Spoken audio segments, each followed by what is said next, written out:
galerinha do quarto ano? Hoje, em nosso componente curricular da língua portuguesa, falaremos sobre a produção textual voltada especificamente à reescrita.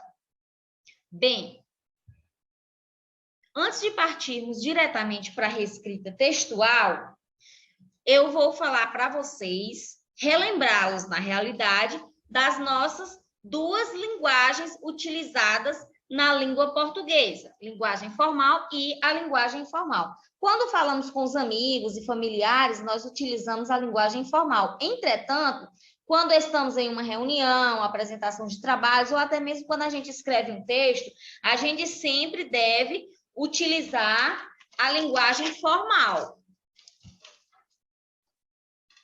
A linguagem formal também é chamada de culta. Ela está pautada no uso correto das normas gramaticais, bem como na boa pronúncia das palavras. Já a linguagem informal ou coloquial representa a linguagem cotidiana, ou seja, trata-se de uma linguagem espontânea, regionalista e despreocupadas com as normas gramaticais.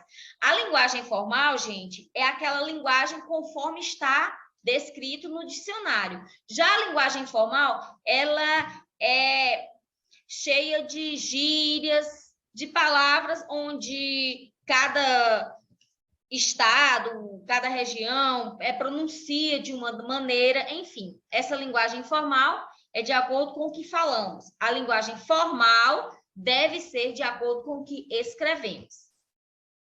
Bem, vejamos aqui um exemplo de um texto informal que vamos transformá-lo em um texto formal. O doutor Armando foi até a esquina esperar o filho que chegava da escola. Nisso, a Maria ficou em casa preparando o almoço.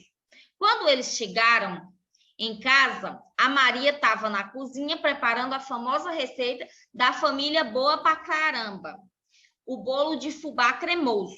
Observe que esse texto, além de ter umas palavras que não estão escritas da maneira que estão lá no dicionário, nesse texto também está faltando a questão da pontuação. Ela não está sendo utilizado isso, e você pode perceber que esse texto ele foi escrito da maneira com que se fala. Vamos transformá-lo em um texto formal. No primeiro parágrafo, doutor Armando seguiu até a esquina para encontrar o filho que chegava da escola, enquanto Maria, sua esposa, preparava o almoço. Quando chegaram em casa, Armando e seu filho encontraram Maria na cozinha preparando uma das receitas deliciosas de família, o famoso bolo de fubá cremoso. Observe que este texto formal, ele foi escrito de uma maneira onde as palavras estão iguais, estão lá no dicionário. Ele está escrito de uma forma correta. Bem, vamos falar agora sobre a separação de parágrafos. Nas atividades de reescrita de texto, os textos podem vir propositalmente sem parágrafos para que você faça a separação deles. Veja um exemplo a seguir. Culinária regional brasileira. O Brasil tem uma grande mistura de tradições e culturas em suas diferentes regiões, e isso se reflete na culinária de cada região. Cada região tem seus sabores típicos e os pratos são preparados a partir de ingredientes regionais. Na região norte, destaca-se a caldeirada de tucunaré, tacacá, tapioca, pato no tucupi. De origem indígena, o tacacá é uma sopa com tapioca, camarão seco, pimenta e tucupi. Nome de um molho preparado com mandioca e jambu, que acompanha o prato no peixe. Na sobremesa, doces de castanha do Pará e frutas típicas, açaí, cupuaçu e graviola. Na região Nordeste, os pratos preparados com peixe são típicos do litoral, enquanto manteiga de garrafa, carne de sol e charque representam o sertão. A rapadura é um tradicional desde o ciclo da cana-de-açúcar no início da colonização. Na região Centro-Oeste, a culinária é altamente influenciada pela pecuária, uma das principais atividades econômicas do território. Os ciclos de imigração também trouxeram a culinária africana, portuguesa, italiana, síria e a forte presença indígena trouxe as raízes para a mesa dessa região. Na região sudeste, o tutu de feijão, a feijoada, a linguiça, carne de porco e as poças de peixe com pirão são encontradas em diversos estados da região. Mas, sem dúvida, o prato carro-chefe é a moqueca capixaba, preparada em panela de barro com vários tipos de peixe e frutos do mar. Na região sul, nada é mais tradicional do que o churrasco e um bom arroz carreteiro. O chimarrão, feito com erva mate, tomado em cuia, é uma marca registrada do gaúcho. A colonização italiana introduziu a produção de vinho, em especial na região da Serra Gaúcha, e o clima frio favoreceu o plantio de videiros.